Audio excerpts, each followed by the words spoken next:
أعوذ بالله السميع العليم من الشيطان الرجيم. بسم الله الرحمن الرحيم. الحمد لله رب العالمين، وصلى الله تعالى على خير خلقه أجمعين، سيدنا وحبيبنا وعظيمنا وشفيعنا وقرة أعيننا محمد صلى الله عليه وآله وسلم تسليما كثيرا إلى يوم الدين. رب اشرح لي صدري ويسر لي أمري واحلل عقدة من لساني يفقه قولي. اللهم صل على سيدنا محمد الفاتح لما أغلق والخاتم لما سبق، ناصر الحق بالحق والهادي إلى صراطك المستقيم، وعلى آله حق قدره ومقداره العظيم. أما بعد، إخواننا الكرام، أخواتنا الكريمات، السلام عليكم ورحمة الله تعالى وبركاته. عاو هدنا إن شاء الله تعالى وحان هلكان جوجنا مسلسل كي تاريخي أها أنصوب اللوني أنكصوب اللوني شهادة سيدنا الإمام الحسين سلام الله عليه. إن سيد ماسترنو فرصة هذا إمعت إن كهذلنا ولالكيس كوينا سيدنا الإمام الحسن بن علي سلام الله عليهما ورضي الله تعالى عنهما وعليهما السلام، وكرم الله وجه سيدنا الإمام علي والد الحسن والحسين. إن شاء الله سيدنا الحسن آل بيت النبي عليه الصلاة والسلام وكمدي هاي تاريخ حيل دير أيون كله هي تاريخ ذا آل بيت النبي عليه الصلاة والسلام يسير ذا النبي عليه الصلاة والسلام. أسباب هذا كهر واشجنا أو أن نرجر وقع علينا إن كهذلنا نوجيسي آل بيت النبي عليه الصلاة والسلام. ضبا سويدين كرا معناها سببت النجا مرول بأن وجهد لنا آل بيت النبي عليه الصلاة والسلام. أسبابها وبديهن طبعا. هدي دقيقة ذا أنا أسكت ضي إن أن soo koobo dhowr aan qodob aan ka dhigana. waxaan dhihi karnaa awalan ilaahay subxaanahu wa tacaala qur-aankiisa wuxuu nooga amray in aan jeclaano. aayadda uu ku dhahay ilaahay subxaanahu wa tacaala bacda acuudu billahi min ashaytaan rajiim, qul laa as'alukum calayhi ajran ila almawaddata fi lqurba. amar waaye oo ilaahay subxaanahu wa tacaala in nabigiisa calayhi salatu wasalaam ka sugnaaday horaanna uga hadalnay. mas'alada labaad,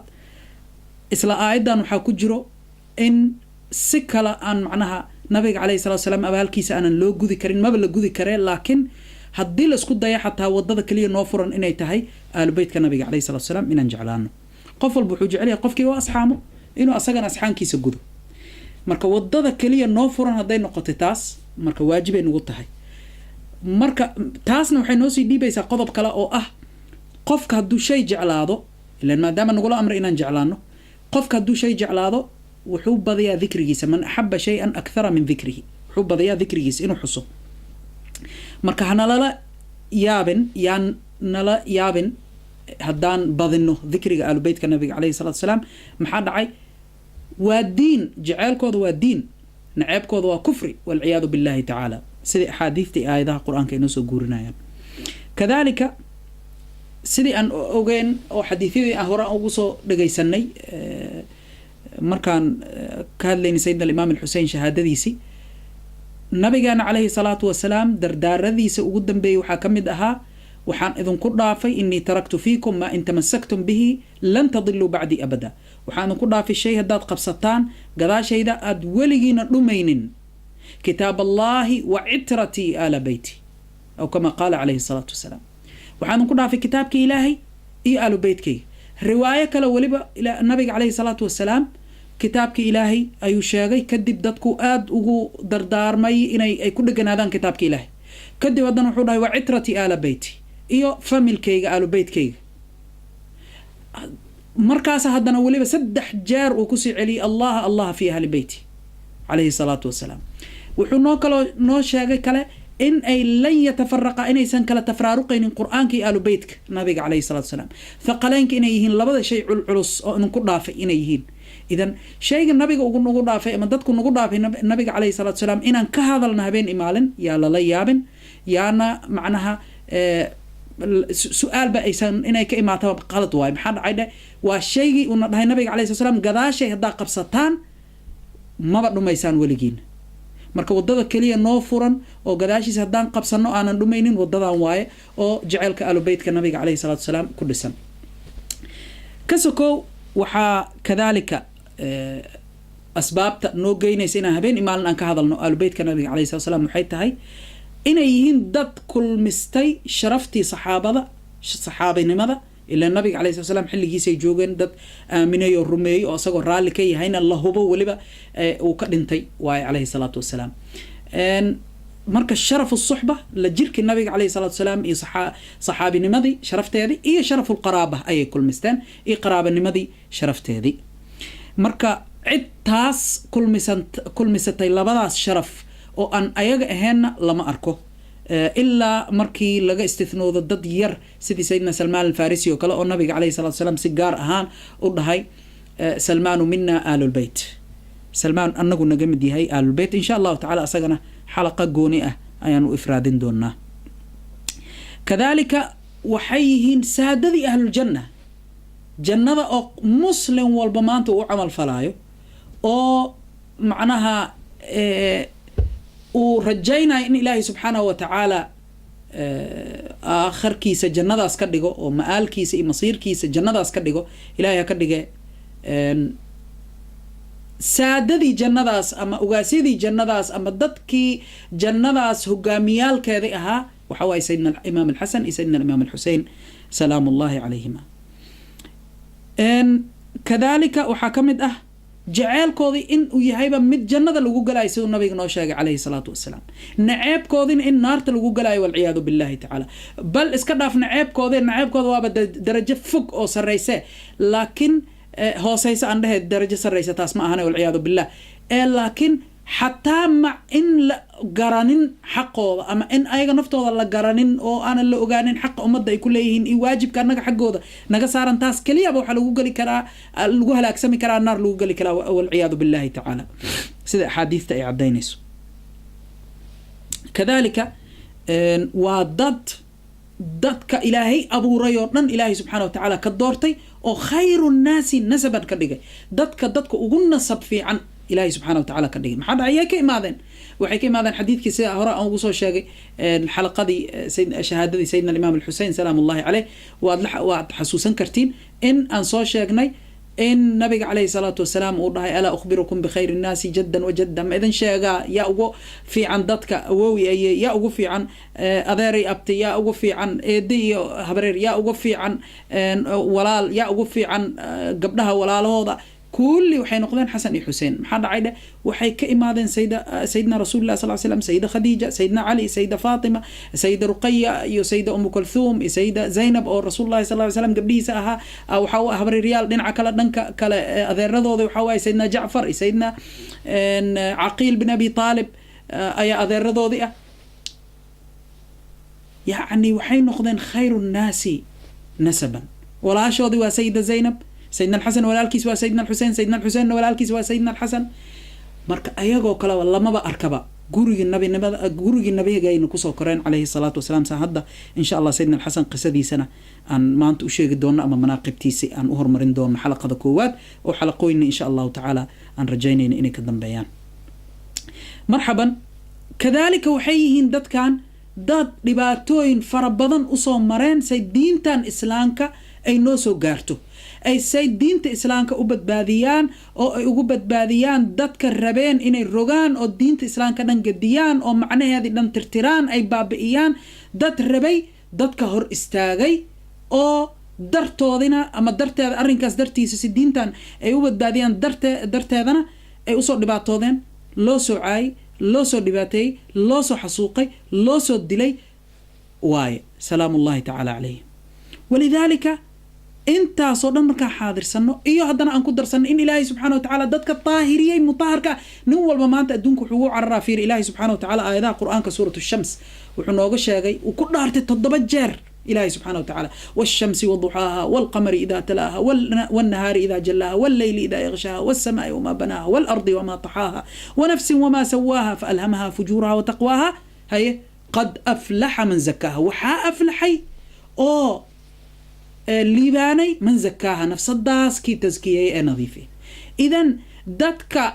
ما أنت جوج مسلمين تجوج تأدون كورن يوحي كهرين يوحي إيمان دهنا هدفك الله عرّا الدين الله يا شيء أو إلهي سبحانه وتعالى لو بحرية أو لو عبودة أو دم هدفك هو إن تزكية ذا سلجار تزكية الزكاة معناها ذي حالة الطهارة الزكاة لغة الطهارة أي كتاب فقه لفرصة سلجار كأي كتب هذا اللغة marka tahaaradii ay dadkoo dhan u wada cararaayeen oo qalbiga in la daahiriyo nafsada in la daahiriyo ahayd ilaahay subxaanahu watacaala ayaga soo daahiriyey annagoo dhan waxaan dalbaynaa tahaarada laakiin ayaga ilaahay subxaanahu watacaala ayaaba siiyeyba ayagoonan xataa aanan weydiisanin waa tuu ilaahay subxaanahu watacaala aayadda qur-aanka ku leeyahay بعد أعوذ بالله من الشيطان الرجيم إنما يريد الله ليذهب عنكم الرجس أهل البيت ويطهركم تطهيرا marka dad intaasoo manaaqib intaasoo kheyr intaasoo macnaha shay wanaagsan ilaahay subxaana watacaala u doortay oo siiyey waaye dadka aan ka hadlayno saas daraadeedii aan habeen iyo maalinba magacooda aan u qaadaynaa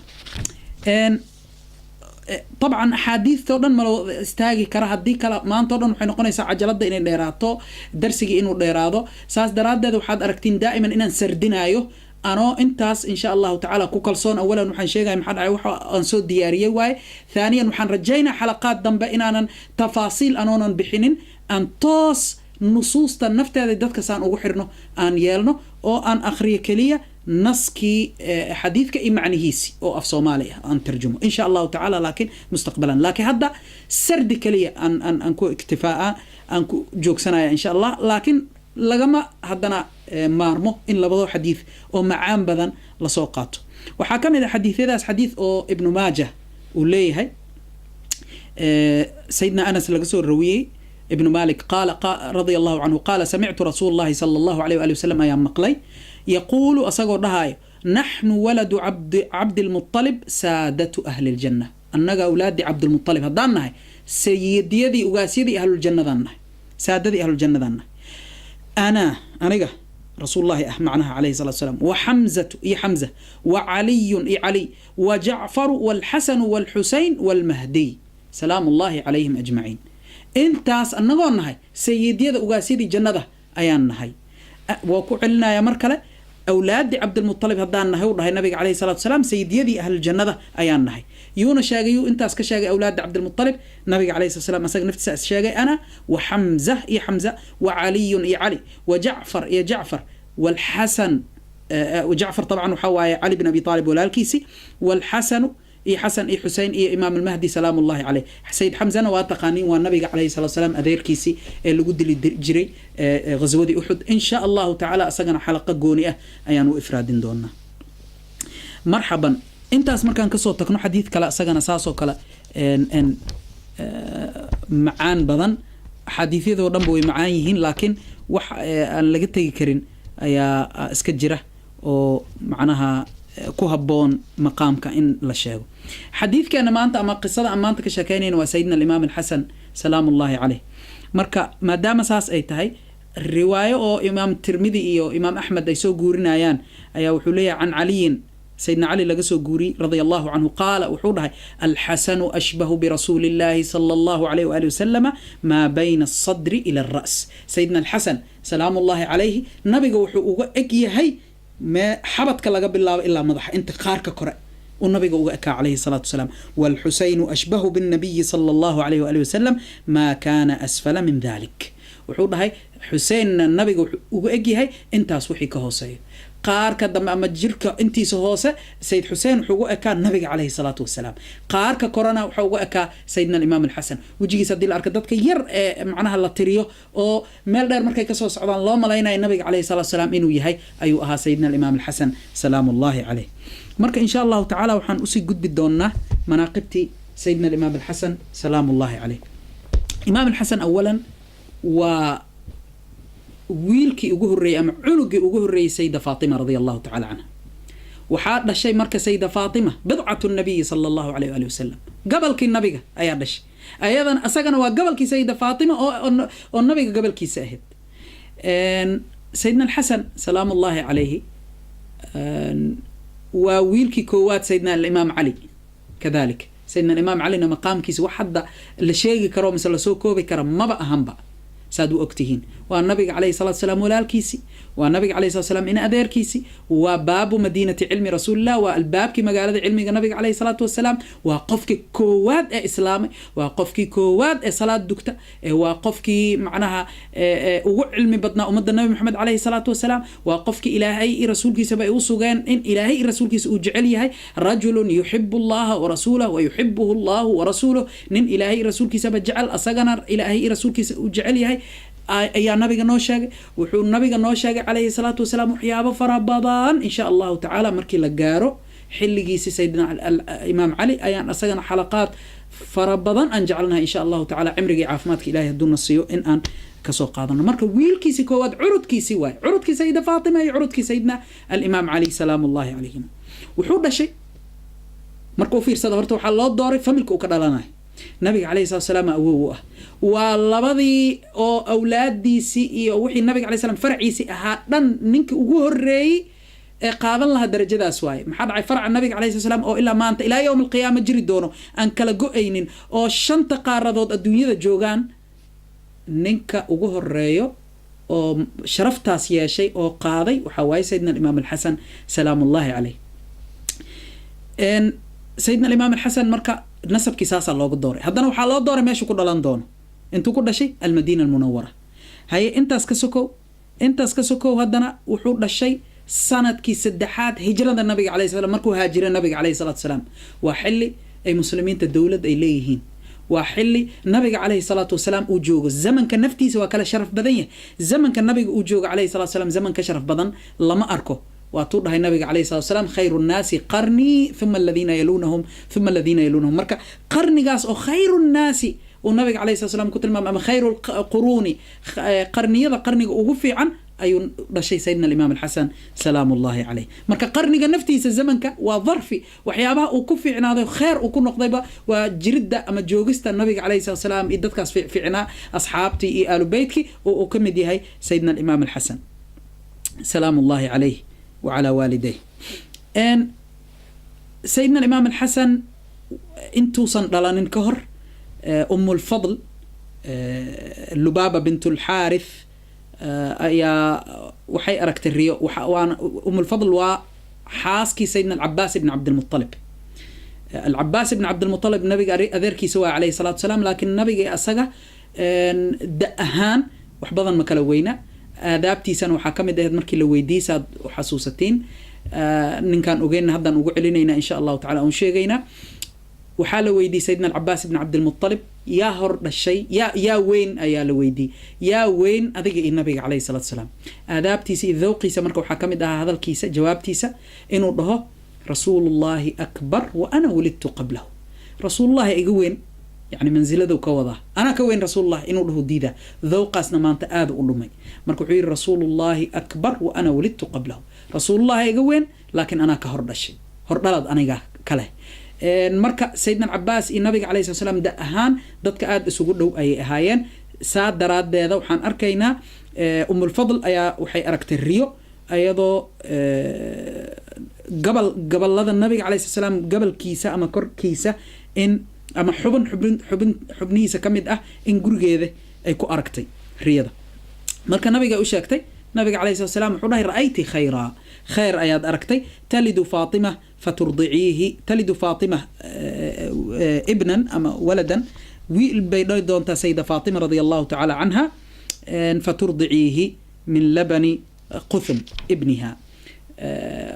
سيدة فاطمة واللدونته مركا يدشو waxaad nuujin doontaa wiilkaas caanihii quthum wiilkeedii ama cabaas wiilkiisii quthum ayaad la naas nuujin doontaa marka sayidina alxasan waxaa dadka soo naas nuujiyey waxaa ka mid ah umulfadl hooyadiisa sayida faatima kadib markuu dhashay sayidina alxasan nasiibka balfiiri iyo dadka ilaahay subxana wa tacaala suu dadka ugu kala dooray markuu dhashay sayidina alimaam alxasan isla markii nabiga loo soo sheegay calayhi salaatu wasalaam sayidina cali wuxuu u bixiyey uu jeclaa magac xarb عادين جيسي هو ها دجاليهن أما دجاليهن أو بحي حرب مركا سيدنا رسول الله مركو إماذي ودهاي أين ابني أرونيه أوي ويلكي اتصا مركي الله تصل الله ديبي عليه الصلاة والسلام حولها محاو بحسان هرتوا أكو أدمي fiiri xataa si loo kala nasiib badan yahay fiiriya nabigaa qabtay calayhi salaatu wasalaam oo awowgiisa ah zamankiisu dhashay haddana asagaa markuu qabtay kadib ku adimay magaciisu weydii xarb markay dhaheen bal huwa alxasan asaga u bixiyay nabiga calayhi salaam magaciisa bixiyay calayhi salaatu wasalaam ilmo kala madiina joogaan haddii nabiga inuu taxniik u sameey jiray la ogyahay xataa axaadiis haddaysan ku imaanin inuu taxniikiyey aniga intaan aan xasuusto hadda aan xaadirsanayo kolleyba nabiga calayhi salaatu wasalaam ayaa taxniikiyey حسين مركو دشينا سيدو كلا النبي عليه الصلاه والسلام ويدي maxaa u bixiseen xarb markay dhaheen hadan wuxuu dhahay maya Xuseen la dhaha waxaan ku sameeyay awlaadii sayidna Haarun nabiga ahaa alayhi salatu wasalaam oo la dhihi jiray Shabiir iyo Shabar iyo Shabiir iyo Mushabbar maxaa dhacay Muhsin ayaa asagana gadaal ka dhashay laakiin Muhsin asagoo yar ayuu dhintay salaamullaahi alayhi sayidna al-Hasan kunyadiisi waa Aba Muhammad wuxuu dhashay marka sanadkii saddexaad bisha Ramadaan waa dhashay zamanka xataa waa loo dooray wuxuu dhashay bisha Ramadaan kala barkeeda 15 Ramadaan طبعا آراء فربضنا جرب سنة كأفراد سنة كشنات دادا وحيدا ما يرجب ودشي دادا وحيدا شعبان ودشي لكن وحقوص حسن سيدة أي علماء الإسلام كأي شيئان مؤرخين تا أهل السير إن طبعا إشنت شعبان طبعا إشنت رمضان سنة كسدحات هجرة مدينة منورة وقدشي سلام الله عليه وعلى والديه سيدنا الإمام الحسن wuxuu ku soo koray kadalika jawigii uu ku soo koray sayidna al-Imam al-Husayn oo hore aan ugu sheekaynay wuxuu ahaa cunug yar oo nabiga calayhi salaatu wasalaam awlaadiisi kamid ah oo nabiga calayhi salaam had iyo jeer uu soo qabsanaayo oo shuminaayo oo ursanaayo oo uu leeyahay hada ya rayhanataya min ad-dunya labadaana ah labadayda rayhana adduunyada labadayda fiyooro labadaana ah oo shuminay nabiga calayhi salaam salaada markuu tukanay nabiga calayhi salaam dhabarkiisa inuu kori jiray marmar ayaa xadiista ay soo guurinaysa waxay soo guurinaysaa nabiga calayhi salaam rukuuca ku jiro lugihiisa laba dhaxdooda inuu ka dhaxbaxayo nabigana uu kala qaadayo lugihiisa si ugu dhaxbaxo oo uu soo noqdo haddana mar labaad xataa dadka markay rabaan inay ka qabtaan nabiga waa tukanaya ay ka celiya ay sadhaan inuu nabiga calayhi salaam leeyahay dhaafa oo macnaha u tilmaamaya inay dhaafaan ay faraha ka qaadaan ilaa asaga ka dhirgad macnaha dhabarkiisa xataa ma ka degaynin asagoo salaada ku jiro nabiga calayhi salaatu wasalaam kadalika waxyaabaha ku tacalluqo oo maanta dadka badanaa ay sahladaan waxa kamid ah in nabiga calayhi salaatu wasalaam markay dhasheen Xasan iyo Xuseen ba uu ka wanqalay waqlal ama wanqal sida loo yaqaanaba in uu neefaf ka qalay nabiga calayhi salaatu wasalaam Xasan iyo Xuseen yaa ka nasiib badan marka dadka nabiga magacyadooda bixi nabiga u taxniikiyay nabiga calayhi salaatu wasalaam wanqalkooda iyo neefafka ka qalay nabiga calayhi salaam dhagahooda ku adimay dad saas ku soo koray dad saas ku soo barbaaray oo macnaha gurigaas oo nubuwadana ku soo koray ayay ahaayeen sayidna al-Imam al-Hasan iyo sayidna al-Imam al-Husayn sayidna al-Imam al-Hasan wa abawgi weyna sayidna al-Imam al-Husayn taas nafteedana macno weyn leedahay horena waxaan u arki doonaa mawaaqif badan oo sayidna al-Imam al-Husayn aad ugu dambeeyay sayidna al-Imam al-Hasan oo dائما سيدنا الإمام الحسن مقدم وأصغر كهري سيدنا الإمام الحسن مر والبابا هري محدعي وعرض كي سيدة فاطمة سيدنا الإمام علي النبي عليه الصلاة والسلام لو أقنها منزلة وجي ولالك وين إنه هاي الأخ الأكبر كالأب في بعض الأحاديث المروية في ذلك أحاديث لسوغوري ولالك وين وسيدي والدك وكلا أما سيدي أبوه وكلا مركا taas ka sokow waxaan arkaynaa in ay yihiin sayidna al-Imam al-Hasan iyo sayidna al-Imam al-Husayn labadaas qof oo saas u weynaa oo nabiga calayhi salaatu wasalaamna agtiisii manzilo weyn ka lahaa ilaa oo heer oo maalintii ay u imaadeen nasaaradii Najraan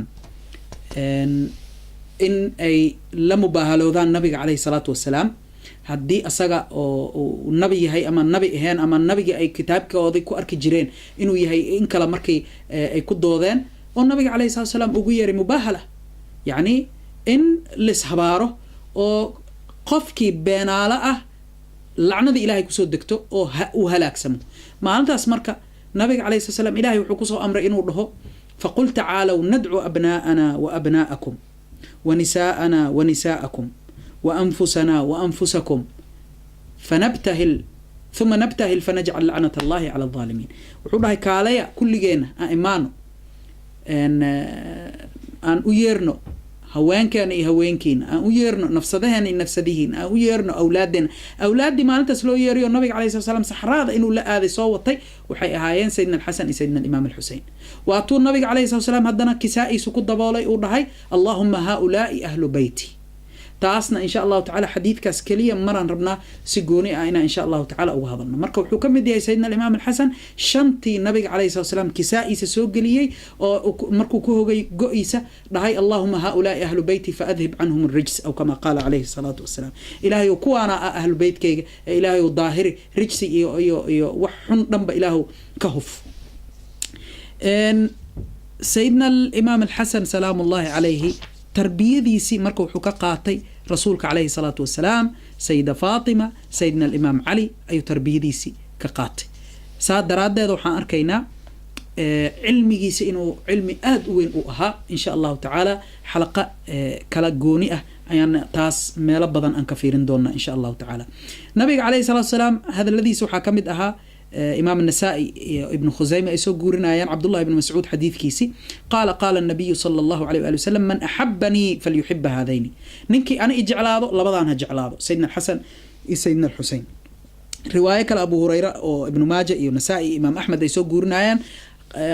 قال رسول الله صلى الله عليه وسلم من أحب الحسن والحسين حسن حسين ننكي جعلاده فقد أحبني أنا إجعلاده ومن أبغضهما لبضا ننكي نعنا فقد أبغضني أنا إنعي marka makaanadooda iyo meesha nabiga ay ka joogeen saas ayaan insha allahu tacaala ayadana aan ku fahmi karnaa riwaayo kale wuxuu leeyahay nabiga calayhi salaatu wasalaam wuxuu leeyahay calayhi salatu wasalaam haadaani ibnaay wa abnaau binti ibnatii allahuma inii uxibuhumaa fa axibahumaa wa axiba man yuxibuhumaa ilaahayow labadan wiilashayda waay gabadhayda wiilasheedana waay ilaahayow labadan ninkii jeclaadana jeclow ilaahu labadan ninkii jeclaado jeclow mar kalena waxaa la sheegaa riwaayo kale oo imaam tirmidi uu soo guurinayo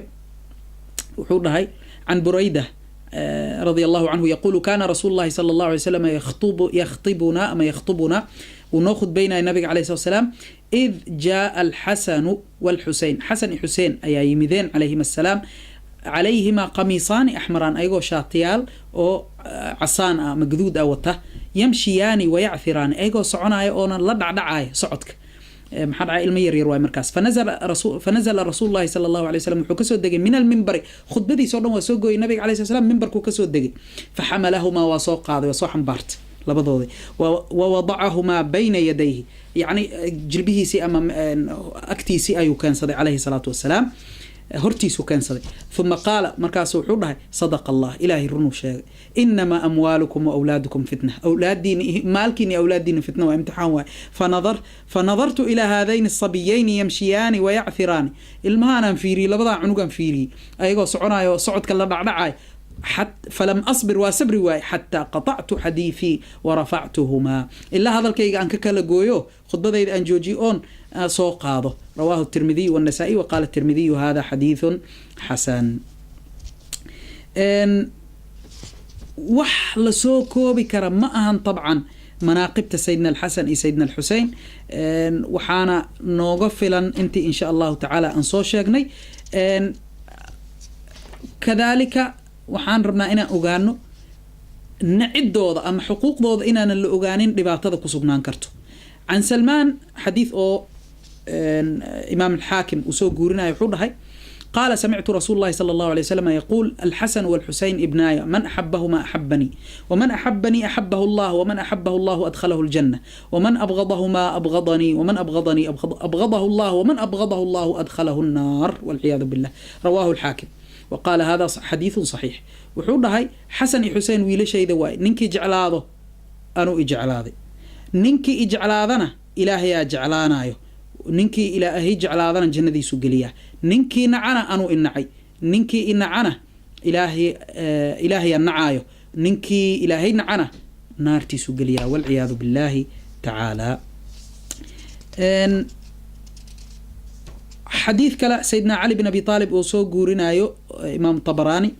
أيا وحليه عن النبي صلى الله عليه وسلم قال أنا وفاطمة وحسن وحسين مجتمعون ومن أحبنا يوم القيامة نأكل ونشرب حتى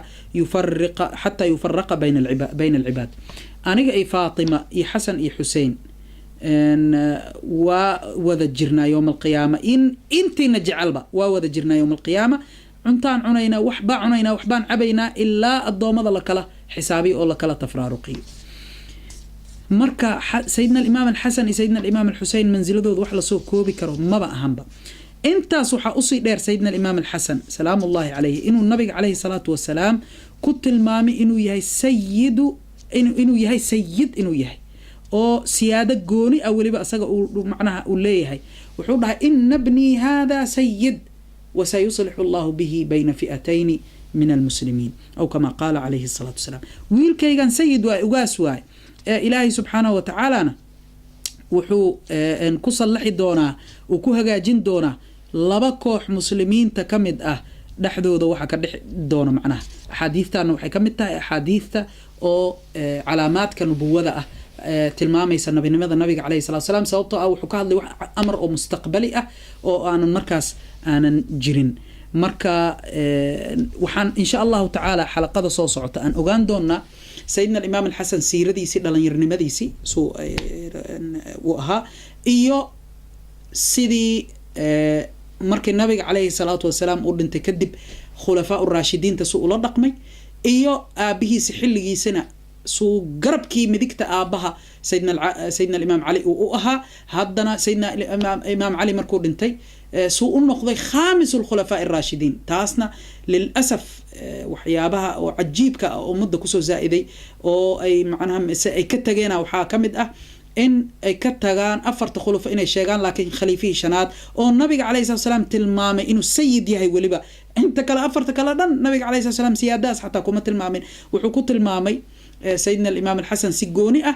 لكن عجيب إنه كتجان أو مرمر وليبقى قف كلا أي سيان إنه يهي خليفة الخامس مركز تاس إن شاء الله تعالى حلقة صوص عتان كشكاية دونا إنه يهي خامس الخلفاء الراشدين هذا إنه أساق نفتي سبب مركو خليفة النقضي سيديق مسلمين تقوبت باذيي أو إلهي سبحانه وتعالى نبت قليه ومدان سبب تيسي وقل وأساق النقضي قفك كواد أساسا وحلو يقانو مانتا منهاج السلامة وضدي نبتقليه وكل سن حفظ اللسان من الذم إن عربك لغا دورته ذميغا وحفظ اليد من الدم إيغا عنتا إن لغا دورته ديغا إن خلافة لن أبربري أو تنازلي إن ديغا مسلمين تا وبدبادي آوذيد إن شاء الله تعالى هدنا وحا أركي دونا سيدنا الإمام الحسين ولو دردارمي إن سي مركي وكتنازلي خلافة شروط دي أولي إن شروط داس لأوفي إنان لو أوفنين إسي أساق أو قضاليه كو استشهادة أما كل انتي رضي الله تعالى عنه وأرضاه وعليه السلام. اللهم بسر الحسن وأخيه وأمه وبنيه وجده وأبيه اللهم احفظنا بعينك التي لا تنام وكنفنا بكنفك الذي لا يرام وصلى الله على سيدنا محمد وعلى آله وصحبه وسلم والحمد لله رب العالمين.